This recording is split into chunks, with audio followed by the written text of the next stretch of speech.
Hello students, welcome to online classes of Shri Mahavir international school Kishangarh Renwal. बच्चों, हम अपनी हिंदी पाठ्य पुस्तक में हमारा पहला अध्याय पढ़ रहे थे, पहला पाठ पढ़ रहे थे। उस पाठ में एक कविता है जो हमने आधी पढ़ ली थी। उस हमारी कविता का नाम है आ रही रवि की सवारी। ये कविता हमने आधी पढ़ ली थी। इसमें हमने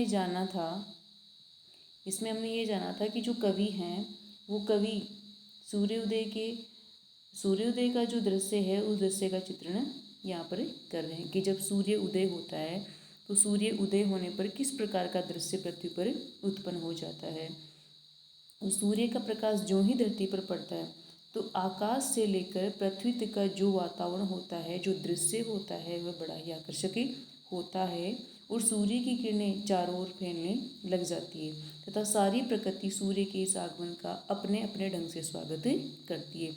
तो वह प्रकृति सूर्य के आगमन का किस प्रकार से स्वागत करती है वो हम इस चैप्टर में, इस पाठ में पढ़ रहे थे। हमने विचार मंथन पढ़ा, जीवन मूल्य पढ़ा था और कवि परिचय हमने पढ़ लिया था। इसके साथ में हमने ये जो कविता है वो इतनी कविता भी पढ़ ली थी। इस पढ़ी हुई कविता को एक बार फिर से हम देखते हैं, फिर हम आगे प्रारंभ करेंगे। इससे पहले हम शब्द भंडार देखते हैं। रवि यानी सूरज, कुसुम यानी फूल, पथ यानी रास्ता, अनुचर यानी सेवक, स्वर्ण यानी सोना, पोशाक यानी वस्त्र। अब पढ़ते हैं अपनी कविता। आ रही रवि की सवारी, नव किरण का रथ सजा है, कली कुसुम से पथ सजा है, बादलों से अनुचरों ने स्वर्ण की पोशाक ढारी, आ रही रवि की सवारी। बच्चों, ये हमने पढ़ लिया था लेकिन फिर भी एक बार इसको वापस से देखते हैं। जो कवि हैं वो इसमें हमें क्या बता रहे हैं कि जो हमारे सूर्य का आगमन है, रवि का अर्थ क्या देखा हमें अभी हमने, सूर्य या फिर सूरज। जो ही रात के अंधकार के बाद में सूरज का आगमन पृथ्वी पर होता है, सूर्य उदय जब होता है तो उसे कवि ने यहाँ पर रवि की सवारी के नाम से बोला है। तो जो ही सूर्य का आगमन होता है, सूर्य अपनी सवारी लेकर आते हैं, नव किरण का रथ सजा, तो ऐसा लगता है मानो नई किरणों से रथ पर सवार होकर चले आ रहे हैं। ऐसे लगता है मानो सूर्य अपनी नई किरणों के रथ के ऊपर सवार होकर आ रहे हैं। कली कुसुम से पथ सजा है और कलियों ने और फूलों ने उनके लिए पथ सजाया हुआ है, रास्ता सजाया हुआ है। फूल के खिलने से जो पहले की अवस्था होती है उसे हम कली बोलते हैं। तो जो ही सूर्य उदय होता है तब ऐसा प्रतीत होता है जैसे सूर्य अपनी नव किरणों के रथ पर सवार होकर, नई किरणों के रथ पर सवार होकर चला आ रहा है। कली और फूलों से, कली और पुष्पों से पूरा रास्ता सजाया गया है और बादल मानो अनुचर होते हैं, सेवक। अनुचर का अर्थ क्या होता है? सेवक। स्वर्ण यानी सोने की, पोशाक यानी वस्त्र।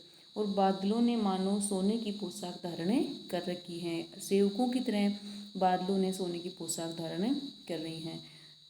तो जो प्रकृति है वह अपने अलग अलग ढंग से, अलग अलग तरीके से सूर्य का स्वागत कर रही है, सूर्योदय का स्वागत कर रही है। कि जो ही सूर्य उदय होता है ऐसा प्रतीत होता है जैसे सूर्य अपनी नई किरणों के रथ पर सवार होकर आ रहा है और कली और पुष्पों से उनका रास्ता सजाया हुआ है और बादल मानो एक अनुचरों की तरह, सेवकों की तरह सोने की पोशाक धारण करके पृथ्वी पर जो सूर्य का आगमन हो रहा है, सूर्य की सवारी आ रही है, उसका स्वागत कर रहे हैं। इतना हमने पढ़ा था। आज इससे आगे हम पढ़ते हैं। विहग बंदी और चारण गा रहे हैं कीर्ति गायन, छोड़कर मैदान भागी तारकों की फौज सारी, आ रही रवि की सवारी। चाहता उछलूं विजय कह पर ठिठकता देख कर यह, रात का राजा खड़ा है राह में बनकर भिखारी, आ रही रवि की सवारी। जो हमारे कवि हैं यहाँ पर हरिवंश राय बच्चन जी, वो हमारे कवि हैं। उन्होंने यहाँ पर सूर्योदय के आगमन का वर्णन किया ही है। विहंग का अर्थ होता है पक्षी, बंदी यानी वंदना करने वाला, चारण यानी भाट या वीरों की स्तुति करने वाली जो जाति होती है, उसकी वंदना करने वाली जो जाति होती है, उसे हम चारण जाति बोलते हैं। वह चारण जाति के लोग होते हैं। कीर्ति यानी यश। यश होता है किसी भी अच्छे कार्य के लिए, अच्छे कार्य के लिए किसी का गुणगान होता है या फिर किसी की प्रशंसा की जाती है, उसे हम क्या बोलते हैं? कीर्ति बोलते हैं। तारक यानी तारे, विजय यानी जीत और राह यानी रास्ता। ये हमारे शब्दार्थ हैं। विहग बदी और चारण गा रहे हैं कीर्ति गायन, छोड़कर मैदान भागी तारकों की फौज सारी, आ रही रवि की सवारी। यहाँ पर जो कवि हैं वो ये बोल रहे हैं कि जो ही सूर्य का आगमन होता है, सूर्य उदय होता है, सूर्य की सवारी जो ही धरती पर प्रवेश करती है, तो ऐसा लगता है जैसे मानो छोड़कर मैदान भागी तारकों की फौजी सारी।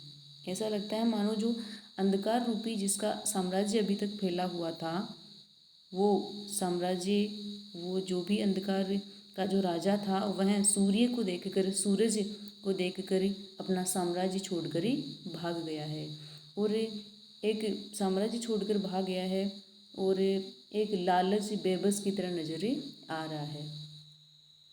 और जो सूर्य जो हमारे राजा हैं, उनकी प्रशंसा में विहग, विहग यानी पक्षी, बंदी और चारण, जो पक्षी हैं और जो चारण जाति के लोग हैं, वो सभी हमारे जो सूर्य हैं उसकी प्रशंसा में लगे हुए हैं, उसकी कीर्ति के गीत गा रहे हैं।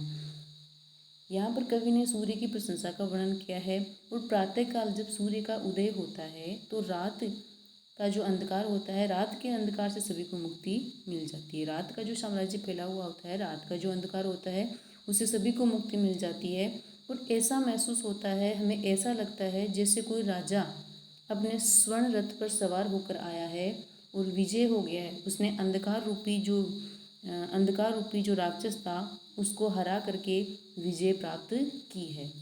और उसी राजा को देखकर, उसी सूर्य रूपी राजा को देखकर जो वहाँ पर पक्षी रूपी जो चारण जाति हैं और जो बंदीगण हैं, वह सभी जो सूर्य हैं उसकी प्रशंसा के गीत गा रहे हैं। तो इसमें भी यही बताया गया है कि जो प्रकृति है वह अपने अपने ढंग से जो सूर्य है उसका स्वागत कर रहे हैं। कैसे करें? प्रकृति में ही तो हमारे पक्षी आते हैं, तो पक्षी भी गीत गाकर हमारे सूर्य के आगमन का, सूर्य उदय का स्वागत कर रहे हैं। इससे आगे पढ़ते हैं। चाहता उछलूं विजय कह, पर ठिठकता देख कर यह, रात का राजा खड़ा है राह में बनकर भिखारी, आ रही रवि की सवारी। चाहता उछलूं विजय कह, पर ठिठकता देख कर यह, रात का राजा खड़ा है राह में बनकर भिखारी, आ रही रवि की सवारी। विजय का अर्थ होता है जीत। विजय का अर्थ क्या होता है? जीत। राह यानी पथ, पथ का अर्थ हम रास्ता भी बोल सकते हैं इसको। पथ यानी रास्ता और राह यानी भी रास्ता। तो यहाँ पर जो कवि हैं वो बोल रहे हैं कि जो ही सूर्य का आगमन होता है, धरती पर सूर्य जो ही अपने पैर रखता है, त्यों ही ऐसा लगता है कि मैं ज़ोर ज़ोर से उछलूँ। मैं इतना प्रसन्न हो जाता हूँ कि जो रात का जो राजा था, रात का राजा कौन? अंधकार था। तो रात का राजा जो अंधकार था वह एक भिखारी के समान मुझे बनता हुआ या भिखारी के समान खड़ा हुआ प्रतीत होता है। जो ही सूर्य का धरती पर, प्रकृति पर प्रवेश होता है, तो जो रात का राजा जो अंधकार था वह एक भिखारी के समान प्रतीत होता है। तो इसमें कवि हमें क्या कहना चाहते हैं कि यहाँ पर कवि ने सूर्य के प्रतीक के माध्यम से, जो सूर्य है उसके प्रतीक के माध्यम से समय की परिवर्तनशीलता को दर्शाया है। कवि कहना चाहते हैं कि समय परिवर्तनशील है, समय बदलता ही रहता है। आज अच्छा है तो कल बुरा भी होगा, और आज बुरा है तो कल अच्छा भी होगा। कवि कहते हैं कि परिवर्तन इस संसार का अटल सत्य है। इस परिवर्तन इस संसार में अटल सत्य है, जिसको हम कभी भी नकार नहीं सकते। जिस प्रकार रात के खूब घने अंधेरे में सूर्य अपनी किरणों से, रात के खूब घने अंधेरे को सूर्य अपनी किरणों से दूर कर देता है, उसी प्रकार मनुष्य के जीवन में भी सुख और दुख का चक्कर चलता ही रहता है। इस प्रकार अंधेरे और उजाले का चक्कर चलता रहता है, उसी प्रकार मनुष्य के जीवन में भी सुख और दुख का चक्कर चलता ही रहता है। अतः मनुष्य को उसके जीवन में आने वाली हर परिस्थिति के लिए तैयार रहना चाहिए, और उसी में उसकी क्या होती है, समझदारी होती है। तो इसके माध्यम से कवि बता रहे हैं कि जो ही सूर्य का उदय होता है और तो रात का जो साम्राज्य फैला हुआ होता है, रात का जो राजा अंधकार होता है, वह उसके सामने एक भिखारी के रूप में प्रतीत होने लग जाता है। और मेरा मन करता है कि मैं ज़ोर ज़ोर से उछलूं और उस सूर्य के आगमन, उस सूर्य की जो विजय है उसकी वंदना करूं, उसके लिए ज़ोर ज़ोर से मैं उछलूं और गाऊं। तो इसके माध्यम से हमें कवि ये बता रहे हैं कि जो समय है वो बदलता रहता है, परिवर्तनशील है। आज अच्छा है तो कभी बुरा भी होगा, तो आने वाली हर परिस्थिति के लिए मनुष्य को तैयार रहना चाहिए। इसी में मनुष्य की समझदारी होती है। बच्चों, ये कविता हमने पढ़ी और इसमें शब्द भंडार हमने देखे थे। विहग यानी पक्षी, बंदी यानी वंदना करने वाला, चारण यानी भारतीय वीरों की स्तुति करने वाले, कीर्ति यानी यश, तारक यानी तारे, विजय यानी जीत, राह यानी रास्ता। इससे आगे उच्चारण अभ्यास, जो भी कठिन शब्द इसमें हमारे पाठ में दिए हुए हैं। किरण यानी उच्चारण शब्द हैं जो हमें जिनका उच्चारण करना है। किरण, अनुचर, स्वर्ण, पोशाक, कीर्ति, उछलू। बच्चों, आज हमने अपना पहला पार्ट पूरा किया है। कल हम जो हमारा दूसरा पार्ट है उसे हम पढ़ेंगे, ठीक है। इसमें आपको शब्दार्थ और जो कवि परिचय हैं वो पूरा करना है, ठीक है।